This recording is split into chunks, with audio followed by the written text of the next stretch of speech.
खुलुमबाय बड'लेण्ड इंखं टेलिभिजन स्टुडिय'आव आं ललिता गयारी दिनै मोनाबिलिनि गाहाय रादाबफ्राव दं। भबेस कलितानि हेंथायै साख्रिनि मुङाव रां दाबिनायनि अजद। सुबुं लांखारनायखौ होबथानो थाखाय हिमन्त बिश्व शर्मा सरकारा गोदान आयेन लाबोगोन। बरपेटायाव सासे आइजोआ जोथोबनि थाखाय गावनि जिउखौ फोजोबदों।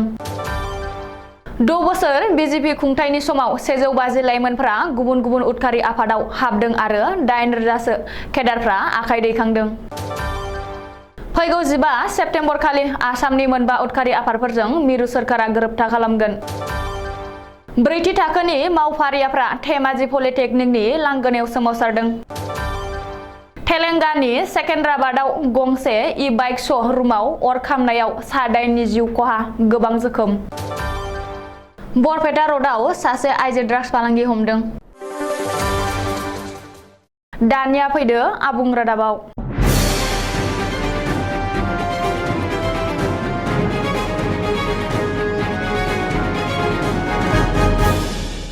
आसाम रायजोआरि बीजेपीनि आफादगिरि आरो रङियानि एमएलए भबेस कलितानि हेंथायै साख्रिनि मुङाव रां दाबिनायनि गोख्रों अजद। भेक्टर दासखौ एरेस्ट खालामनाय आरो 26,000 थिसनथायाव दालाल राज आरो रांनि बेले-बेजे जानायखौ लाना रायजोनाङै गोख्रों दान्थे-बिदान्थे सोलिनायजों लोगोसे मैयासो गुवाहाटीनिफ्राय साख्रि होग्रा सा 7 दालालफोरखौ हमनो हानाय जाथाया रायजोनाङै दुंहाव थासारि सोमजिहोनाय समावनो रायजोआरि बीजेपीनि आफादगिरि आरो एमएलए भबेस कलितानि हेंथायै साख्रिनि मुङाव रां दाबिनायनि गोख्रों अजद सिखांदों। जया कलिता मुंनि सासे आइजोआ भबेस कलितानि हेंथायै बे गोख्रों अजदखौ होदों। मख'नो गोनांदि 2018 मायथाइयाव भबेस कलिताया आसामनि दै सम्पद बिफाननि मन्थ्रि जानानै थानाय समावनो दै सम्पद बिफानाव थिसनथाइ होनायनि थाखाय रां दाबि खालामदोंमोन होननानैबो जया कलिताया गोख्रों अजद होदों। मिथिनो हानाय बायदिब्ला साख्रिनि मुङाव रां दाबिनायनि अजद होनाय आइजोनि हेंथायै बीजेपीनि आफादगिरि भबेस कलिताया रङिया थानायाव एजाहार होबाय। बबेखानि बियो मोनसे नंखाय अजद होननानै भबेस कलिताया दाबि खालामदों। बेजों लोगोसे आइजोआ अजद होनायनि हेंथायै आयेनारि जुजिनो थाखाय थियारि होननानैबो भबेस कलिताया खौरांगिरिनि सिगाङाव फोरमायदों। आसाम सरकारा रायजोआव सुबुं लांखारनाय आरो फानहरखोमानाय जाथायफोरखौ होबथानो थाखाय रायजोआव गोदान आयेन लाबोगोन। गिबि मन्थ्रि डक्टर हिमन्त बिश्व शर्माया समबारखालि बे बाथ्राखौ फोसावदों। मख'नो गोनांदि रायजोआव खुदिया लांखारनाय आरो गुबुन रायजोआव फानहरखोमानायखौ होबथानो थाखाय सरकारा गोदान आयेन लाबोगोन होननानै गिबि मन्थ्रि डक्टर हिमन्त बिश्व शर्माया फोरमायदों। नेशनेल क्राइम रिपर्ट ब्युर' सुंद'यै NCRB नि रिपर्ट बादिब्ला आसामाव सुबुं लांखारनाय जाथायनि मोन 149 केसबो रेजिस्टार जादों आरो बे जाथायखौ लोब्बा थानाय सा 379 खुदिया आरो सुबुंखौ बोखांनो हादों। बबेखानि थांनाय मोननैसो बोसोरनि गेजेराव आसामाव सुबुं लांखारनाय जाथाया बांसिनदों। 2020 मायथाइयावनो 103 केसफोर रेजिस्टार जादोंमोन आरो 151आ थैनांनाय सुबुंफोरखौ बोखांनो हादोंमोन होननानैबो NCRB नि सुलुङाव फोरमायदों। बरपेटा जिल्लायाव सासे आइजोआ जोथोबनि थाखाय गावनि जिउखौ फोजोबनानै लादों। बरपेटा जिल्लानि कासुमारा पुलिस थानानि बेन्दोंआव दिनै फुङाव जादों बे जाथाया। जोथोबनि थाखाय गावखौनो फोथैनानै लानाय आइजोखौ नीलिमा खातुन होननानै सिनायथिनो हादों। मिथिनो हानाय बायदिब्ला नीलिमा खातुन मुंनि सासे आइजोआ गावनि फिसायनि न'आवनो गोदोनायाव दौलें लागायनानै गावखौ फोथैनानै लादों। बिनि सायाव नीलिमानि फंबायआ सुलुङाव फोरमायनाय बादिब्ला नीलिमाखौ 9 दान सिगां मृदुल हक मुंनि सुबुंनो जुलि हरदोंमोन। नाथाय बै समनिफ्रायनो जोथोबनि थाखाय फिसाय मृदुल हक आरो नखरनि सोद्रोमाफोरा नीलिमानि सायाव उदखार खालामबोगासिनो आरो देहायारि आरो मेलेमारि साजा होबोदों। थांनाय सनिबारखालि नीलिमानि फिसायनि न'आव थांनानै बैफोर जाथायनि सायाव सावरायलायनायबो जादोंमोन। नाथाय दिनै फुङाव नीलिमाया जिउ फोजोबनानै लानाय खौरांखौ मोनदों होननानैबो नीलिमानि फंबायआ फोरमायदों। बबेखानि बियो गावखौ फोथैनानै लानाय जाथाय नङा, थियारि खालामनानै बुथारनायसो। नखरनि सोद्रोमाफ्रा जाथायसालियाव सौहैब्ला नीलिमानि सह'खौ बोख्लायबायमोन आरो गोदोनानिफ्राय दिरुंखौ बोखारबायमोन होननानैबो नीलिमानि फंबायआ बुंदों। रिपर्ट बादिब्ला उननि समाव कुसुमारा पुलिसआ नीलिमानि सह'खौ पस्टमर्टेमनि थाखाय बरपेटा मेडिकेल कलेज देहा फाहामसालियाव दैथायहरो। मख'नो गोनांदि नीलिमानि नखर आरो आमसुआ बे जाथायनि सायाव गोख्रों नायबिजिरनो थाखाय दाबि खालामदों। द' बोसोर बीजेपी खुंथायनि समाव रायजोआव गोजोन थासारि फैबाय। थांनाय 6 बोसोराव 1560 लाइमोनफ्रा गुबुन गुबुन उदखारि आफादफोराव हाबहैदों आरो आखायाव हाथियार लादों। नाथाय बे 6 बोसोराव गुबुन गुबुन उदखारि आफादफोरनि 8,000सो सोद्रोमाफ्रा आखाइ दैखांना गुबुन लामायाव फैफिनबाय होननानै गिबि मन्थ्रिया बुंदों। मख'नो गोनांदि हेंथा दोलोनि दैदेनगिरि देबब्रत शइकियानि सोंथि फिननाय होनना गिबि मन्थ्रि डक्टर हिमन्त बिश्व शर्माया दिनै सदनाव बे रिपर्टखौ होदों। गिबि मन्थ्रिया फोरमायनाय बादिब्ला 2016 निफ्राय 2022 मायथाइनि गेजेराव सा 811 लाइमोनफ्रा NDFB-आव, सा 164 लाइमोनफ्रा NLFB-आव, 382 सा लाइमोनफ्रा VDCK-आव, 203 सा लाइमोनफ्रा आलफायाव आरो 32 सा लाइमोनफ्रा UPRF उदखारि आफादाव हाबहैदों। गिबि मन्थ्रि डक्टर हिमन्त बिश्व शर्माया गावनि लिरनाय महरै देबब्रत शइकियानि सोंथिनि फिननाय होनाय बादिब्ला 6 बोसोर बीजेपी खुंथायनि समाव गुबुन गुबुन मोन 23 उदखारि आफादफोरनि सा 7,935 केडारफ्रा आखाइ दैखांना गुबुन लामायाव फैफिनदों। बिनिनो NDFB-नि सा 4,516, NLFB-नि सा 465, KPLT-नि सा 915, PDCK-नि सा 388, UPLA-नि सा 378, KLNLF-नि सा 246, DNLA-नि सा 181, NDA-नि सा 178, UGPO-नि सा 169, आलफानि सा 105, NSLA-नि सा 87, TLA-नि सा 77 आरो KLF-नि सा 60 केडारफ्रा हाथियार गथायदों।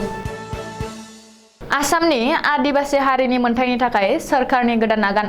आसामनि गुबुन गुबुन मोनबा आदिबासि उदखारि आफादफोर आरो मिरु सोरखारनि गेजेराव फैगौ 15 सेप्तेम्बर खालि गोरोबथा जागोन। मिथिनो हानाय बादिब्ला मिरु नखर मन्थ्रि अमित शाह आरो आसामनि गिबि मन्थ्रि डक्टर हिमन्त बिश्व शर्मानि बाहागो लानायाव फैगौ 15 सेप्तेम्बर खालि गोदान दिल्लीयाव आदिबासि हारिनि मोनबा गुबुन गुबुन उदखारि आफादफोरजों मिरु सोरखारा गोजोन गोरोबथा खालामगोन।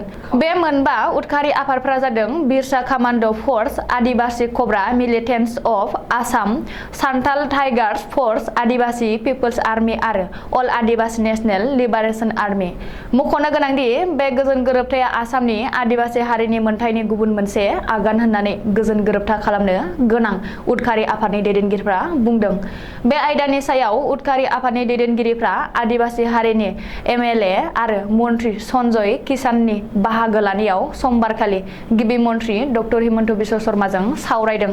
बबेखानि 15 सेप्तेम्बरनि गोजोन गोरोबथानि थाखाय आदिबासि उदखारि आफादफोरनि दैदेनगिरिफ्रा गोदान दिल्लीयाव रावना होबाय। सोलोंथाइ बिफाननि 4थि थाखोनि मावफारियाफ्रा दिनै धेमाजिनि पलिटेकनिकनि लांगोनायाव गोख्रों सोमावसारदों। आसाम सरकारा रायजोआव गोदानै गायसननाय गं 11 पलिटेकनिक आरो गंनै इन्जिनियारिं फरायसालिमाफोरनि 4थि थाखोनि मावफारियाफ्रा दिनै धेमाजि पलिटेकनिकनि लांगोनायाव सोमावसारदों। मिथिनो हानाय बादिब्ला लान्थ्रियै 11 दान बान्था मोनि 4थि थाखोनि मावफारियाफ्रा दिन्दां जानानै थानाय गावसोरनि मोननो गोनां दान बान्थाखौ होनाय, दान बान्था बांहोनाय आरो साख्रिखौ रेगुलार खालामनांगौनि दाबिजों दिनै धेमाजि पलिटेकनिकनि लांगोनायाव सोमावसारदों। बबेखानि सोमावसारनायाव बाहागो लानाय मावफारियाफ्रा गावसोरनि साख्रिखौ रेगुलार खालामागौमानि सोमावसारलांबाय थागोन होननानैबो हुमखि होदों होननानै मिथिहोदों। तेलेंगानानि राजधानी हायद्राबादजों नांजाबनाय साखाथिनि नोगोर सेकेन्ड्राबादआव गंसे ई-बाइक श'रुमाव हरखाबै इलेक्ट्रिक चार्जिं पइन्टआव अर खामनायाव गासै सा 8 सुबुंनि जिउ खहा जादों आरो गोबाङानो जोखोम जानो गोनां जादों। समबारखालि मोनाबिलि समाव बे जाथाया जादों। पुलिसनि सुलुङाव फोरमायनाय बादिब्ला ई-बाइक श'रुमा गंसे बिल्डिंनि ग्राउन्ड फ्ल'राव दङमोन। बिनिनो मोनसे रुमाव ई-बाइकनि बेटारि चार्जिं पइन्ट दङमोन। ई-बाइकनि चार्जिं पइन्टआव हरखाबै इलेक्ट्रिक सर्ट सार्किट जानायाव गोबां उखुन्दै सोमजिदोंमोन, जायनि जाहोनाव गोजौआव सेथि फ्ल'र आरो नैथि फ्ल'राव हटेल लजिं रुम दङमोन।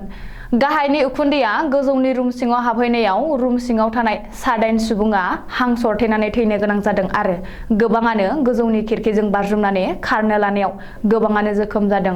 तेलेंगानानि नखर मन्थ्रि महम्मद महमुद आलीआ खौरांगिरिनि सिगाङाव मिथिहोनाय बादिब्ला जोखोम जानायफोरखौ हायद्राबादनि गान्धी आरो जस'दा हस्पिटालाव देहा जोथोन लानो थिसननाय जाबाय आरो जाथायनि सोमोन्दै पुलिसआ नायबिजिरनो लाबाय। बे खौरांखौ मोननानै गाहाय मन्त्रि नरेन्द्र मदिया गावनि गाहाय मन्त्रि रिलिफ फान्डनिफ्राय थैनायनि नखरनो 2 लाख रां आरो जोखोम जानायफोरखौ 50,000 रां अनसुंथाइ होनो होननानै टुइटाराव टुइट खालामदों। आसाम नाङैनो आसाम पुलिसा ड्राग्सनि हेंथायै गोख्रों नायबिजिरनो लानाय बादिनो टाउन सहर गामि गामि ड्राग्सनि निसा लाग्रा आरो ड्राग्स फालांगिरिफोरनि सायाव सनदाननाय हाबाखौ मावबोगासिनो। ड्राग्स फालांगिरिफोरनि हेंथायै बरपेटा रड पुलिसा एन्टि ड्राग्स अभियानखौ मावफुंगासिनो। बरपेटा रड पुलिसनि आइ.सि. देबानन्द दासनि दैदेननायाव बरपेटा रड पुलिसनि सनदाननायाव पुलिसनि खैसाराव गोग्लैयो गोबां लाख लाख रां आरो ड्राग्सजों लोगोसे सासे आइजो ड्राग्स फालांगिरि हमजादों।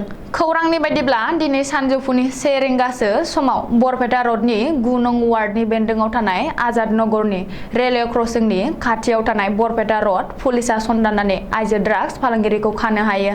हमजानाय ड्राग्स फालांगिरि आइजोआ बरपेटा रडनि आजाद नगरनि 26 बोसोर बैसोनि ममताज खातुन। हमजानाय ममताज खातुननिफ्राय 42 ग्राम हेर'इन ब्राउन सुगारजों लोगोसे मोन 29 था कन्टेनार गंसे मबाइल फनबो हमनो हादों। दिनै मोनाबिलिनि रादाबा एसेनोसै। गोजोन्थों।